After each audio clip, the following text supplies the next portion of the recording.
Welcome, everybody. Welcome, welcome.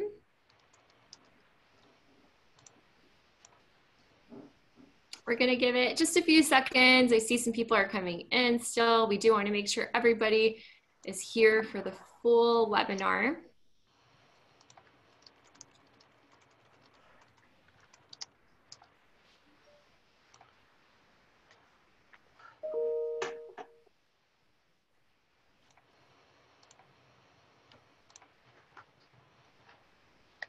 Alrighty, guys. Thank you for coming in today. It is 11:01, and I see the number is Lily stopped, so we'll go ahead and kick off. My name is Ariel Rafu. I want to welcome you guys to TRA Marketplace 2020, the virtual version. We're super excited to have you guys today. And today's webinar session, it's a discussion, and it's called The Future of Restaurants. So you guys are in for a treat. I am sure that everybody is now aware how to use the Q&A button after a full week, but just another reminder, if you have any questions, feel free to ask it on the Q&A button or in the chat window. We'll try to get to it either during or make some time at the end. Other than that, I'd like to go ahead and introduce our sponsor for today's stage. Thank you, Coca-Cola, for sponsoring the Silicon Hills stage. We couldn't do it without you, and we do have a quick video for you guys. We at the Coca-Cola Company believe the health of our water sources is essential to the health of our communities, which is why we're helping to replenish the mighty Rio Grande, as well as over 30 watersheds across the country. We're also leading water projects in more than 100 communities.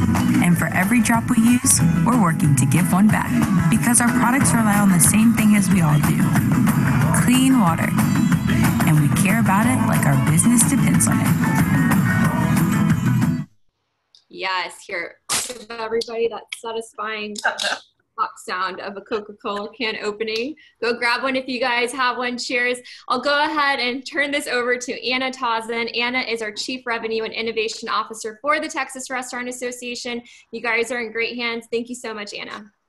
Thanks, Ariel. Oh my gosh, she is like the best product placement person ever. I couldn't have thanked her more for this. Of course, our other stage sponsor is Texas Mutual, and so we had to encourage them not to like throw themselves down the stairs or something like that, because Coca-Cola is a little easier to model. I'm really excited about this session. We've had several pre-conversations to kind of go over what we're going to discuss today.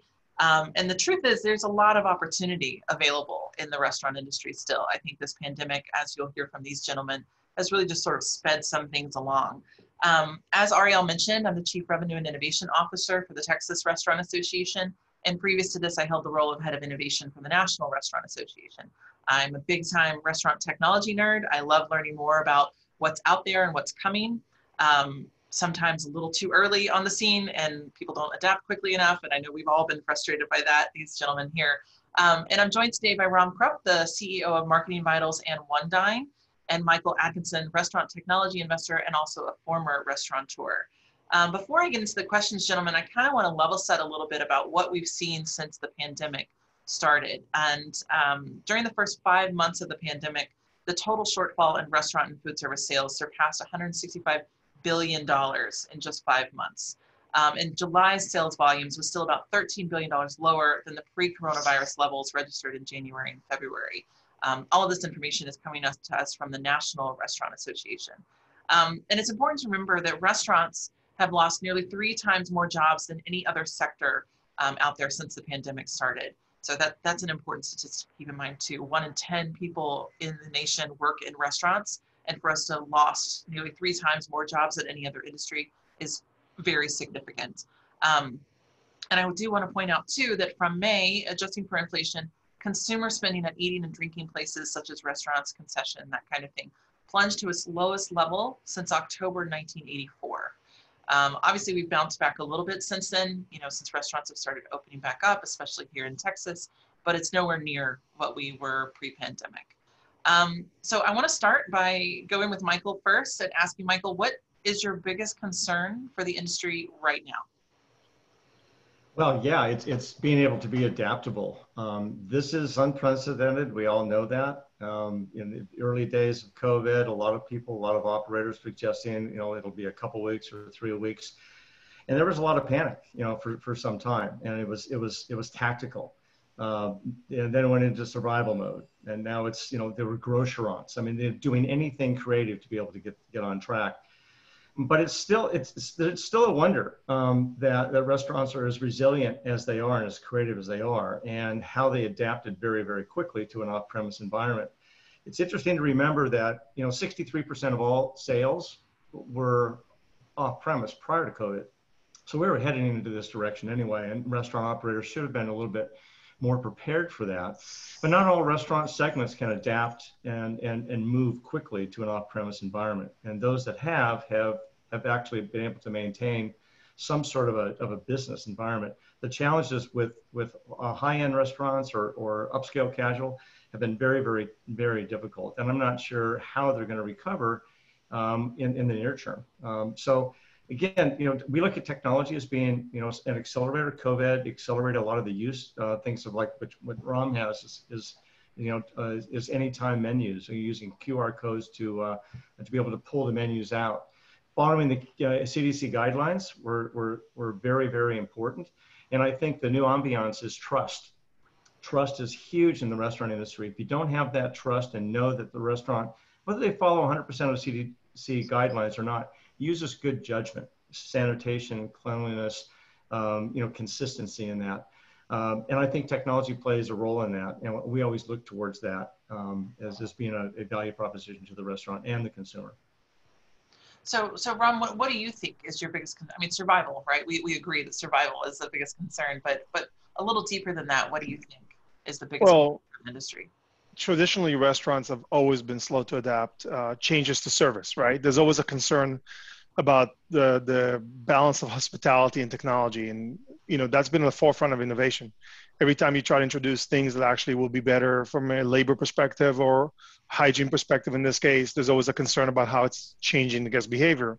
I think what COVID has done is kind of accelerated technologies and changes that are past due to some respect. Think about the whole credit card exchange scenario in a restaurant of going back and forth with getting a card swipe or dipped and getting signature and all that.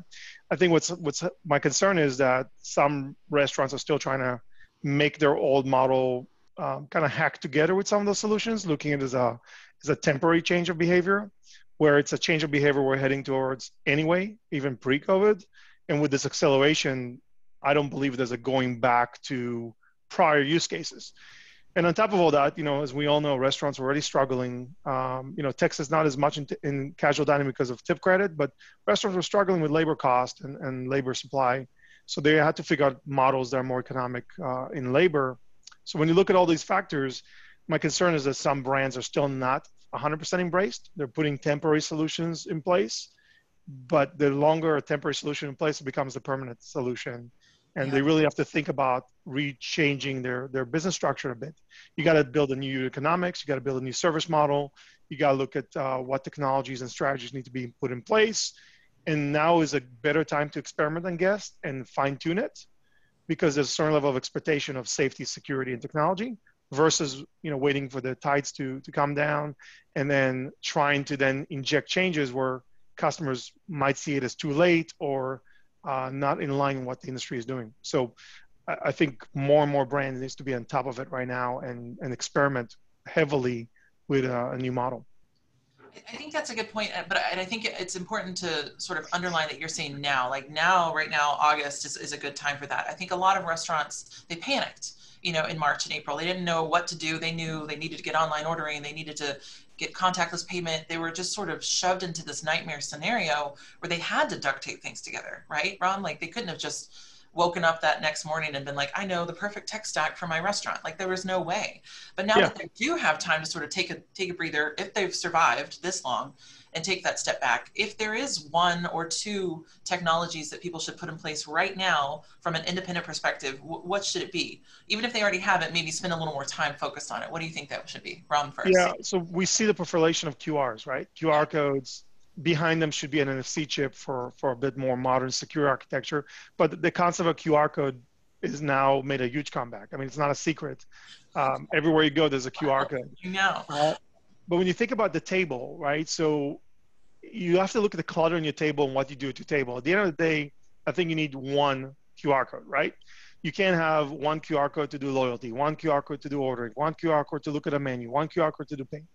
So you got to find a way to create like the one QR that is the entry point to your brand. I'm personally a fan of NFC technology, although smartphone technologies are not fully covered yet. It's about 50% coverage. But for now, let's stick to a QR. I think brands need to start looking at QR as a new channel strategy and really focus on what is that one QR that a guest is going to expose to, and how's the guest journey starting and ending with that QR. Otherwise, you're going to find yourself cluttering the tables with a bunch of different messages, POPs, stickers, whatever it takes to drive different behaviors using different QR codes. Mm-hmm. Well, QR codes are definitely, I don't want to touch a menu. So, I mean, I'm always looking for different opportunities there. And to follow up on what Rom said, there's two types of QR codes out there. Some are just static. All it does is take me to a PDF of a menu, which I have to increase and pinch and enlarge. The ones that work best are the ones that are dynamic, that are interactive, that are essentially an online ordering solution in your hand. Sure. And when you can connect a person with a menu, with a restaurant, then you're able to also get a lot of insights and data. So I think CRM is still extremely important, maybe more important than ever, knowing who your guest is. So pre-COVID, we all had lots of different places to access, consumer data. But the interesting thing is we can't engage with consumers or guests the way we did pre-COVID. So we have to find new ways. When you're wearing a mask as a host, all you have to do is expressing something with your eyes. That's your smile anymore. So new ways to engage customers, CRM data, being able to understand and deploy that and utilize that and engage your customers in new ways. So I think technology that serves as an omni-channel digital marketing tool that collects and informs, and also really values the restaurant customer. Take loyalty and rewards to a whole nother level. The other thing I think people are missing as an opportunity is on off-premise dining. When you deliver food, I don't look at takeaways so much as I look at it as an in-home dining experience. And we've talked about this before. Wait, don't go too far down that path, because I'm going to bring that back up in a second. I know where you're going, Michael. Hold on. Okay. All right. So put a pin in it. I actually want to add to the CRM 1 second, and just one thought. Sure. In the past, when you look at on-premise dining, there's not a ton of data you really know about those customers. You might get a certain percentage of them to join different programs, but at most you've got things like credit card tracking. The advantage of using their own devices through QRs and NFC sensors is now you've got a lot more data about everybody. You have an e-commerce level data about every diner in the building. Because you require now wait listing and reservations to better manage your capacities, you're gathering so much data and you're experimenting with guests, which leads to learning. So this is the timing. The time now is to look at the data you're capturing, and if you're not capturing, start capturing, analyzing your tests, do test controls, and figure out really what is your brand going to look like through the COVID crisis, and even post-COVID crisis. What about SMS? We talked about QR, but SMS is still a great communication platform. It's can go both ways. What do you guys think about SMS right now? So SMS, it has two downfalls. One is cost. Right. It is expensive to operate SMS between all the carrier fees and regulatory and short codes, and not every brand can scale to it. So while it works really well on a concept level, like if you've got 20 stores, 50 stores, 100 stores plus, the economics start making sense. A single unit operator probably can't operate a great SMS program in a cost efficient way or in a regulatory compliant way, because there's also regulations on how you communicate. So SMS is much more effective than email, but it does require a different cost structure and a different, like short codes can run $1,500 a month. Right. If you have one store just to get a short code to be compliant with regulations, that's a pretty expensive starting point for a program, for a single store operator.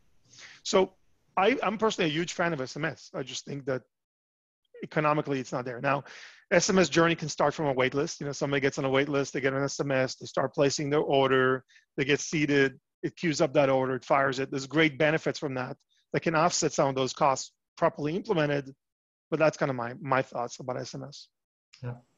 Yeah, I really don't have a lot to add to that. I agree 100%. From a consumer perspective, I get a lot of junk.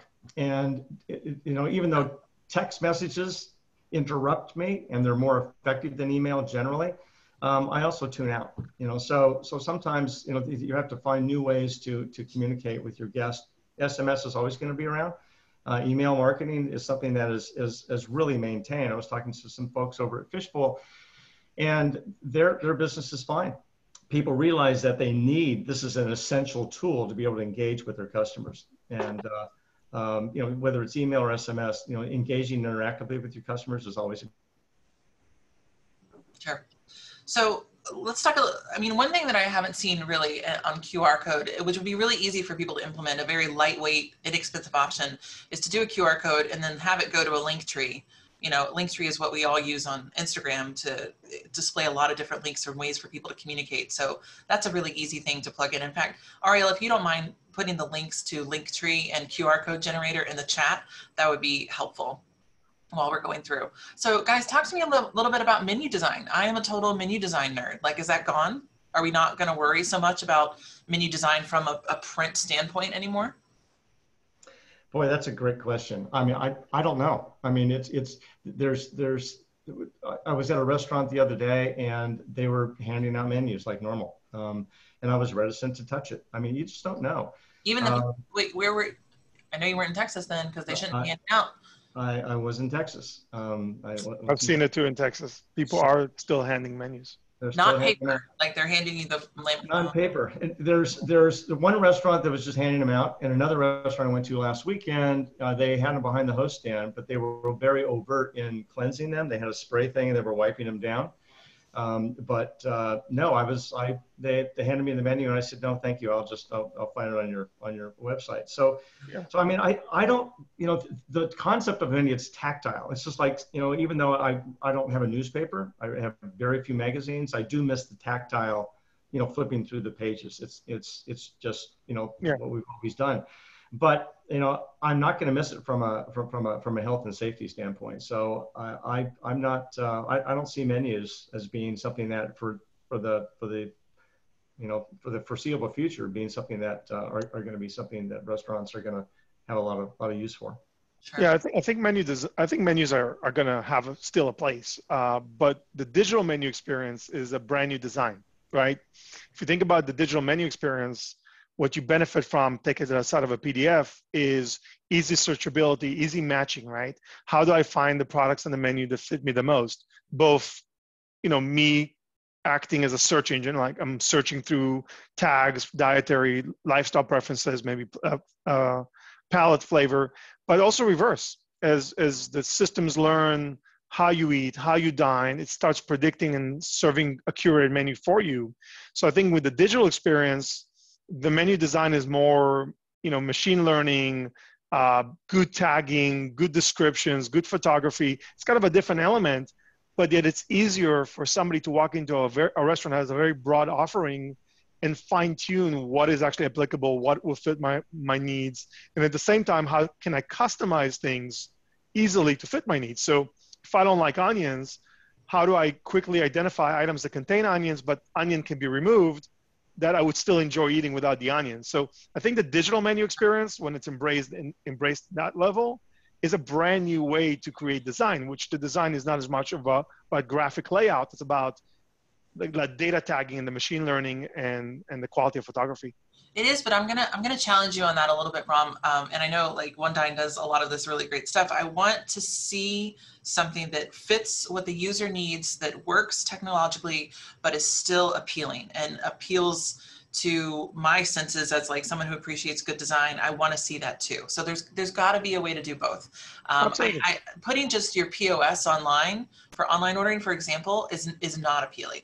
Like they're very ugly, all of them. So there's got to be some sort of development in that area, and I'm looking forward to seeing what that looks like in the future. I think a lot of it is in photography, though. The photo does tell a story, right? Right. And if you can apply photography the right way. When I say photography the right way, so I'll give you a simple example to your appeal.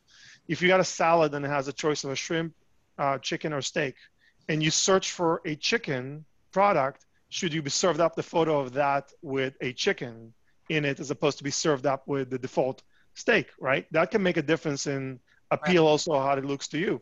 Right. If you're gluten intolerant and all the burrito wraps can be served as bowls, and you get a bunch of bowl photos, is it more appealing to you and more relevant to you? So I think there's a whole play in photography and how you serve up photography There that is. adds to that a lot. There is. And those of you that were able to join the earlier section, they actually ran a workshop on how to do social media photography for your restaurant. But I think that food photography is not going anywhere. People need that for sure, and to make it look appealing. We have a comment in the chat from Paul about suggesting that menus could be printed for one time and offered as a take home, which a lot of restaurants that I go to right now do that, where we have paper menus that still look very nice, and then you take them home or you throw them away. It is a branding option for sure, but it's also wasteful. You know, if we're printing a lot of paper, it's something that we would like to move away from, frankly, here in Texas. So sticking with the nostalgia factor, let's talk a little bit about physical design. We had a session on Sunday, feels like a month ago, about restaurant physical design, architecture, that kind of thing. I don't want to spend too much time on this, but Michael, what do you think is going to be a couple things that we're going to see first or see disappear when it comes to physical space design in restaurants? Yeah, it's a great question because, you know, off premise, even when I mentioned before 63% before COVID, that changes everything. It changes design, equipment layout, staffing, training, equipment needs and where they are in the kitchen. You know, the modern next generation restaurant, you know, is going to be very interesting to look at. Taco Bell, I think it just announced their new double drive-through. With a type of curbside that's very convenient. I just think the unit size is going to be much smaller. It depends on segment, but I say across the board, I think all the footprint is going to be smaller. They're going to make it very easy for curbside, make it very easy for drive-through. They're going to automate as much as they possibly can. But it's also going to change the dynamic of real estate. What's the 5,000 square foot footprint for a casual dining, you know, going to look like? I drove by a 6,500 square foot facility for lease the other day and just kind of wondered who would ever lease a 6,500 square foot restaurant based on today's information. Yeah. New business models, it's a new industry. We're going to have a new sense of normal at some point in time. But I agree with Rom when he talks about there's so much change going on. There's going to be a lot of adoption that will migrate and not go back. And I think the smaller footprint is there for sure. In QSR and fast casual environments, drive-through is a must if they can do it. And I think they're going to make it really easy for curbside and even lockers, food lockers, to be able to find an intermediary place between the restaurant and your home to be able to pick up your food. Yeah, let me add to that a bit. So the kind of effect of a lot of technology that speeds up things like ordering and payment and getting on wait list and all these different technologies have an effect of shorter table turns, right? So the speed of the table turn accelerates naturally as a part of those technologies. And what's really going to happen to restaurant is as dwelling times decrease in the dining rooms on non-experimental visits, you know, I'm not talking about going out for, you know, wedding anniversary, I'm talking about most casual meals. The stress in the kitchen is going to increase, right? So now you have a stress from the delivery partners. You have a stress from your side door for all the pickup curbsides. You have a stress in the dining room on faster table turns, and you don't need as many tables because you're turning faster. So the major design I foresee, and I'll make a point why I think it's going to happen much faster than people believe, is much smaller dining rooms and much bigger kitchens. Think about restaurants becoming almost production facilities where they have to produce a lot of products in a very short of time for a lot of channels. And the reason I think it's going to happen faster than before is when you're looking at 30-40% of restaurants not reopening due to COVID, all that real estate available, it's going to get filled with new restaurants. You know, people are not going to stop eating out. But now as new brands emerge, brands expand, new concepts are born, they're going to start looking at that utility aspect of how do we big production facilities that have a front of the house that can just handle that 20, 30, 40% of the business in a very fast moving pace. So now your lunch hour used to have 1.5 turn, has 2 turns or 2.5 turns. Well, that is a big difference in what you need to get out of the kitchen. Yeah, I mean, we're talking about multiple different lines of production at that point. I think if those of you that have been able to visit a Kitchen United facility, I'd highly recommend it. We have one here in Austin. TRA members, if you're ever in Austin, let me know. I'm happy to hook you up with our partners over there so they can give you behind the scenes tour, because it really is set up like a production facility with a very small footprint up front. It's not meant to be a dine-in experience at all, but I think it's really fascinating what they're doing and how they're using that. One thing that I wanted to point out too, that I thought was really unique, and they were actually nominated for one of our awards last night, is Mi Familia in San Antonio. San Antonio has a yearly festival called Fiesta every year, and unfortunately they had to cancel it. But they basically created a drive-through experience for people to experience Fiesta in a drive-through way. You know how, I'm sure they do it all over the country, where you go through certain neighborhoods and you drive through and it's all decorated for Christmas, and there was all the twinkle lights and music and stuff like that. It was very similar, shorter, you know, not a whole neighborhood, but you basically drove through and got to experience the sights, the smells, the tastes, the flavors of Fiesta from the safety of your car. You know, there were people, you know, handing you a churro, you know, handing out flower crowns, that kind of thing, which was really, really special. And I almost envisioned something maybe in the future is like, we have party barns, of course, here in Central Texas, and where people drive through and you pick up your alcohol, but it's basically a drive-through gas station, you know, because you can get extra things like that. I could totally see restaurants moving in that direction as well, understanding that we are a car culture and to accommodate cars in that way. So it's not just a traditional drive-through like you're talking about, Michael, but like what else can we put around them to get them to buy more and have a good experience too? I got to share a quick personal story because you might appreciate it. So during the heights of like COVID closures, we got contacted by a Greek Orthodox church that they have a Greek festival every year, and that's the major fundraiser that drives their business. And how do you do a Greek festival when you can't really get that? So we end up creating for them a whole virtual Greek festival to help them raise the funds. And it was like a pop-up drive-through, a pop-up curbside. Everything was e-commerce. And they adapted to create these amazing production, you know, facility in the church to be able to produce for the throughput, because the throughput was much higher in a shorter period of time. But that started making me think about the future in general of all these taste of, you know, Dallas, taste of this. How do you do these things in a very, you know, pop-up kind of a way? Now, if it's a pop-up drive-through, pop-up curbside, there's a lot of applications. But that was a pretty ingenious way. I think they solved for that, and able to stay connected to the community. So it's applicable to restaurants just as well. I love that. I love thinking about, I mean, because we're getting close. I mean, it's August now. Fall is, we don't really have a fall in Texas, but, you know, the fall festivals that happen, like, it is going to be kind of sad to not have that. And Tom Dickey actually mentions in the chat channel, fits really well here, is how do we make sure that it is about the experience and it's not just utilitarian?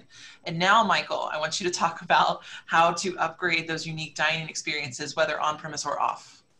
Yeah, you know, it's just something I keep thinking about. I mean, clearly, I'm a foodie.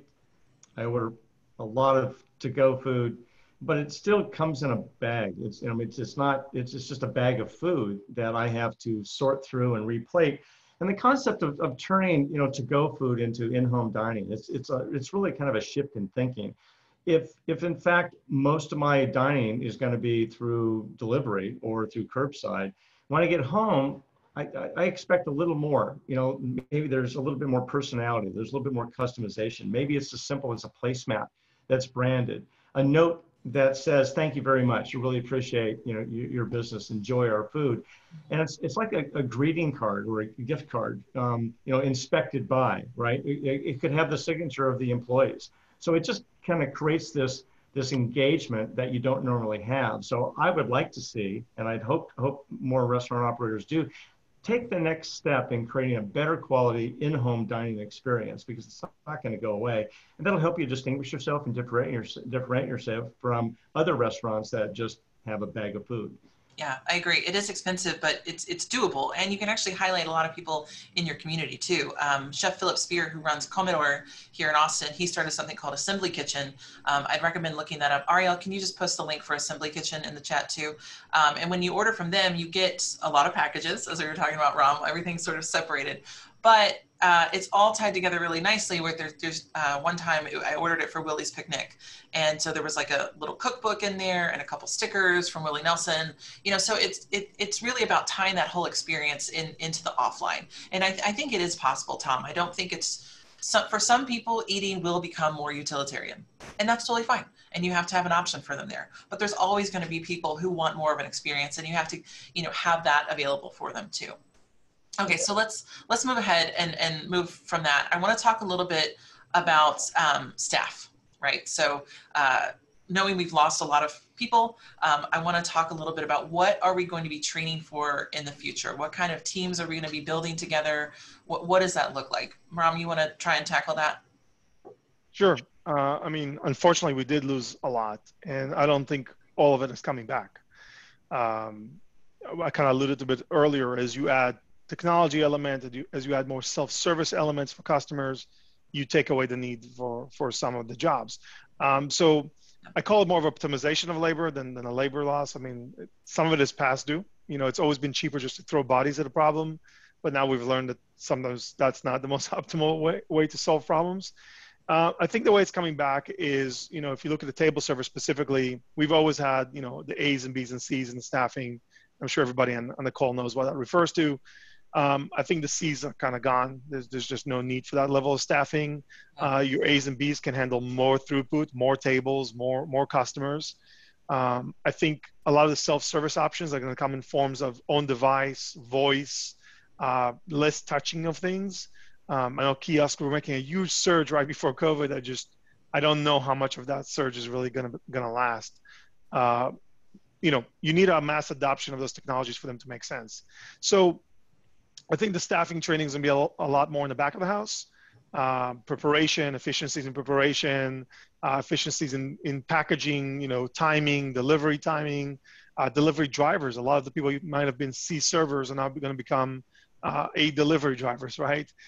So there's definitely going to be a shuffle of the mix. And the expectation, I think, from the front of house staff is going to be a lot more understanding needs. We're already going that direction, training around dietary and medical conditions, you know, allergies. We're already educating staff to be a lot more hypersensitive to that. Now we have to add a hygiene and safety and things like that. So, you know, the quality of staff you'll need obviously is gonna increase. Yeah. Hey, Michael, before you answer that, I also kind of want to make sure that we're not putting people in a position where they're going to be obsolete again. You know, I don't want to have our whole staff go off and become delivery drivers if we're just going to replace them in a decade or two as well with automation. So we have to really think, I don't know what the answer is. I don't know, but like, I don't want to. No crystal ball? I'm shaking everything I can around here to try and figure it out, but it's not working. But that's just something I think we need to be responsible, at least in the conversation about, you know, making sure we're not putting people in a place where they're just going to be obsolete again. That's not fair. Anyway, Michael, what were you going to say on this? Well, I mean, there's definitely more of a division between front of the house and back of the house than I think ever has been. There are opportunities for front of the house. I mean, digital marketing. I mean, engaging with customers. It's engagement can be digital. And if it's done well, it can be personal, it can be customized. So I think there's lots of opportunity there. But I agree with Rom. I think back of the house has always been kind of left out when it comes to technology. Most consumer-facing technology drives new business or drives, you know, reviews. But the back of the house has been kind of ignored for some time. And I think efficiency is really going to take a big leap here because it has to. There's going to be fewer people. You know, technology keeps getting smarter. And operators, because of COVID, are starting to learn, you know, that they need to get motivated on acquiring new technologies and adapting and adopting automation technologies. And it's not really about efficiency. Now, efficiency doesn't necessarily always mean you're automating an individual out of a job. Efficiency can mean you're creating more opportunity, right? And there's not always a cost attached to that. So I think the front of the house has lots of opportunities for customer-facing engagement. I think back of the house has a lot of opportunity to embrace the horror of technology when it comes to, you know, AI, automation technologies, things like you know, voice enabling, you know, legacy business processes, automating kiosks, things of that nature. Even using Alexa for you know, asking about a recipe. How do I plate this? What are the ingredients to make, you know, a Rom's taco? So using voice technology, you know, for getting your metrics on a daily basis. Yeah, and this is available today. Yep. No, sorry, I thought you paused. Go ahead. No, I was just saying, you know, voice listening to your dashboard versus having to have a laptop open is the technology that's available today. Imagine being able to ask, what are my sales today? How much cash do I have in the bank? You know, how many reservations do I have? Things on the fly that help you manage your business from an automation play are technologies that are here today that restaurant operators should take a look at. Yeah, I'd like to kind of respond to that sentiment though about not making job obsoletes. Um, I think the reality, and we've learned now through 100 years of automation and technologies, that every job will become obsolete, right? Every job is going to disrupt at some level. But we've seen also in the last 50 years, our population grow by double. We've doubled our population in the last 50 years, and unemployment rates have been steadily the same, which means that you can sustain growth of population, you can sustain all that, you can sustain automation, and people still are employed. The difference is the jobs will always change, right? So I think every job is obsolete, every job. At the highest level of education to the lowest skill level, every job will become obsolete. But with obsolete jobs, new technologies create new opportunities. So I think history is not, we have enough history about the world of automation to determine that we can sustain double population growth and not necessarily everybody's out of a job due to automation. So I mean, I'll be obsolete one day. Everyone will. And our job is to detect when it's time to kind of cut and run and go to another profession, right? Yeah, right. No, that's a really good point. That's a really good point. Yes, jobs will become obsolete. People will not become obsolete. They just need to pivot, Absolutely. move into something else. Yeah. You're absolutely right. So then if there are people watching right now that are sort of young in their career, maybe in the industry already and kind of seeing this and being a little fearful, but they want to stay part of this, what should they learn? What should they go and teach themselves? Specifically in the restaurant industry? Yeah. Yeah. I mean, obviously technology, if it's kitchen technologies or, I mean, technology is a big part. And not meaning they have to be technologists, but right. how to use technology, right? So it's not the person who writes the AI software, it's the person who leverages the data of the AI the best and executes on it is the winner, right? And so if you learn how to look at data, if you learn how to use data science, you don't have to be a data scientist, but you learn how to use that data efficiently. Right. I think those are things you really have to look at. You know, what kind of technology is going to affect your job, and how do you become the master of those technologies as a user, not necessarily as a creator? Michael, what do you think? Yeah, I agree with all that. I mean, you know, I'm a big proponent of restaurant technology, and there's lots of opportunity from bot builders to understanding and articulating insights. But I also look at it from a culinary side. I mean, you know, we're in the food business. I mean, a lot of people get in the restaurant business because they like to cook, right? They like to serve people. That's how I did it. So I think there's going to be a lot of opportunity for culinary skills, brand building, almost brand generating. I mean, think about ghost kitchens. The concept of a single kitchen and multiple brands using a host kitchen environment is real, and it's going to explode. Ghost to us, I think, you know, Scott Drummond was on a panel. Look at what Chili's just announced with their wings. NRD Capital has a ghost restaurant using underutilized capacity at Ruby Tuesdays. The host restaurant concept is good, and I think if you have a back of the house, even front of the house, you know, skill set, being able to build those brands, being able to create menus on the fly and use data to be able to know whether it should be poke in this environment or it should be more tacos. I think no poke. No more poke. no poke. But I think honing culinary skills to a new industry, I think is a really interesting dynamic. Let me tie in your culinary skill to technology. I've been tracking the last 4 years quite a bit, 3D printing specifically for food. And there's some amazing innovation that can affect culinary. So mastering that is pretty impressive, from 3D printed pastas to pastries, to desserts, to sauces. I mean, there's so many innovation happening in that space, and it's going to continue happening, that a culinary master now needs to also learn how to use those tools to make things. I mean, there's a lot of science coming to kitchen in the last 10 years anyway, beyond the printing, right? We've seen innovation in some brands introducing really chemistry projects into their food. So having said that, proteins, all of that. Yeah, everybody creating their own little caviars and all the art around that. So just, I think even mastering culinary is no longer about, you know, cooking meat right. There's a lot to it now. Yeah, I would add to that too, that I think a good study of user experience, human computer design, it could be really important in the future as well. I think that especially people that are attracted to the hospitality side, the management side of things, understanding what humans need and want and how that gets translated into a technology environment is really important. And just like Rom said, you don't have to be a coder, you just have to understand sort of the bridge between what's possible and what people want.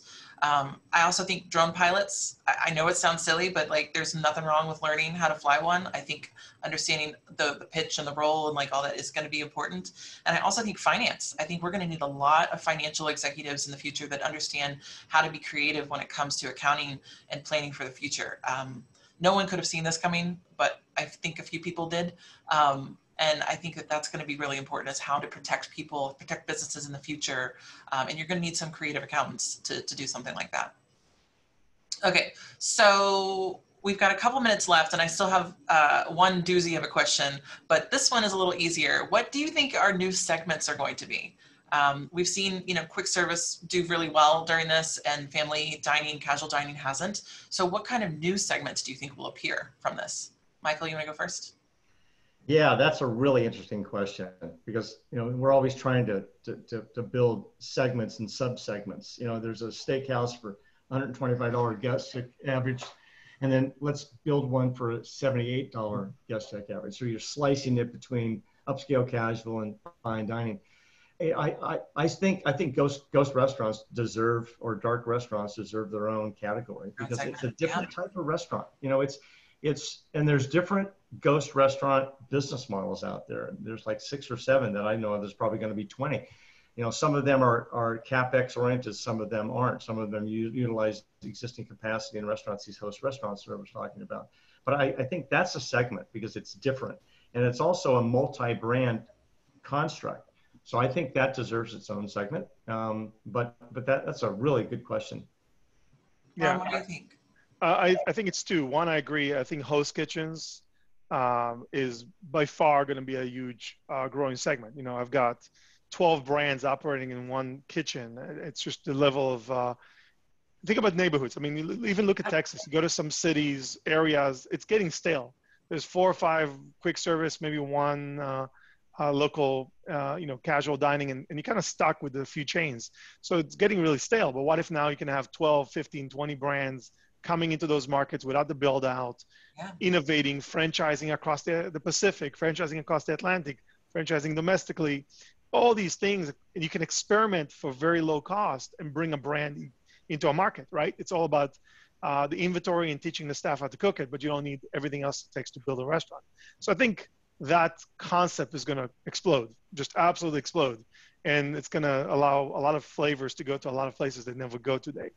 And the second part is, I think we're going to see a brand new version of casual dining that is more of a hybrid version that brings the element of self-service, almost like fast casual, but still gives you table service experience from a team member. So there's a lot of brands that I've seen now experiment with different variations of that, where the guest controls most of the experience, but there's still a team member, somebody refills your drink, somebody tells you about the daily specials. But the functions of things like ordering and payment are now relieved from them and moving more to the guest. So almost like at the airport. More on the tablets, like using their own devices more, just because right now maybe tablets will come back in the future, but right now more about bring your own device. Similar to what the airline's gone through, right? The airline's gone to from a counter to kiosk to now you do it all on your phone, right? We've seen that evolution happen. We don't see it as a different airline. It's still the same airline, but now we do a lot on our own. Even they're taking away screens after the plane and use your own device to watch the movies, right? There's a huge cost saving, fuel savings there. So in general, I think now casual dining is doing kind of the airline evolution of, you still have a flight attendant, you still have service, you still have people to talk to, but some of that is now the onus of the functions are on you. Gosh, there's a lot within that we could talk about. Yeah, I know. Okay, so my last question is, try and make it as succinct as possible. And Rom, I'll start with you. Tell me what excites you and what terrifies you about the industry as we move forward. Well, what excites me is always the constant resilience and innovation in the industry. I mean, chaos leads to amazing things. And while I'm very empathetic and it's not fun to see restaurants go out of business and people lose their job, what comes out of this is just amazing things that will lead a brand new century of how restaurants really looks like. Because, I've been in this space 24 years and you haven't seen drastic changes in 24 years. I think we're going to lead this new era of change, from culinary change to experience change, technology change. So I'm just excited for the next 24 years. Like, well, what is it going to look like and all this amazing things? What scares me is there's a lot of, I call it old school leadership still in our industry, for good or bad. It's still there, and convincing them to take drastic change is not always easy. And I fear for them that they won't make it if they don't realize and seize the moment. And we're going to continue seeing staple brands that we've grown up with and have been a part of our life. You know, I look at restaurants in a very sentimental way, by the way. I don't look at them as businesses. If you think about society, where do we celebrate birthdays, anniversaries? Where do we propose, for wedding proposals? I mean, that is where we have the best experiences of our life. It's kind of an anchor in our life. So I worry about brands that just not going to make it if they can't take this time to reinvent themselves. Michael? Yeah, I mean, I'm scared all the time for the industry. I mean, I'm frightened that the recovery will take another year. I'm frightened that neighborhood pubs and bars and the third places are going dark. I mean, it really affects your daily life. And so it's like, can we survive if we have to go all the way through 2021? I mean, I don't have a crystal ball any more than anybody else, but it's what scares me is that it's going to take another year. Now, what I'm optimistic about is that restaurant operators are finally taking a look at their tech stack and realizing that they have old stuff in there that doesn't work, that they have to unify, they have to drive towards cloud-based technology and integrate all the data and be able to access that data in real time. You're going to have to make decisions much faster than you ever have before. You can't go back in years because data right now is like what happened last week. I mean, so I think I'm excited about restaurants are embracing technology. They're getting motivated, but they're still a little behind. But I think if they're taking a look at their tech stack, regardless of the size and breadth of that tech stack, that means they're interested that technology may play a much bigger role now than it has in the past. I'm going to answer that question as well, bringing in something that Tom brought up in the chat window, and I'll take what terrifies me first, is that I think that our neighborhood bars are in real trouble. And I don't, when there's a crowd gathered, that's what people frown upon, and that is going to be a really hard one to overcome. I'm not sure what's going to happen. We've seen some bars do it right, put in barriers, distance people out, especially if you have outdoor dining or outdoor seating, it makes it a lot easier. But the whole idea of a crowded bar with people excited, watching sports together, I don't know. I don't know if we're going to see that anytime soon. And that terrifies me because it's something that I've always loved. And yes, it is a nostalgia thing. It is like not just a business, like you mentioned, Rom. But then what excites me as well is, I mean, as a restaurant tech nerd, like I am excited to see how people use technology and bring it into the industry and start embracing it more and faster. And it's not even that fast really, because we've had these kinds of conversations, gentlemen, for years, like we've been talking about this. But I am happy to see it finally be embraced and move forward quickly. I do think that we have a lot of possibility in some young progressive people that are running restaurants and bars right now. And what they're going to come up with is going to be truly amazing. So that is also very exciting. So it's very bittersweet. It's a very bittersweet scenario right now. Michael, I'll let you sort of sum up some final thoughts in the next couple of seconds, and then Rom, you can go next. Yeah, well, I mean, so I'm an investor and an entrepreneur in restaurant technology, and so I'm committed to anything that my investment thesis is all around automation, anything that create a more efficient environment. So my focus is anything to do with voice. Both back of the house and front of the house.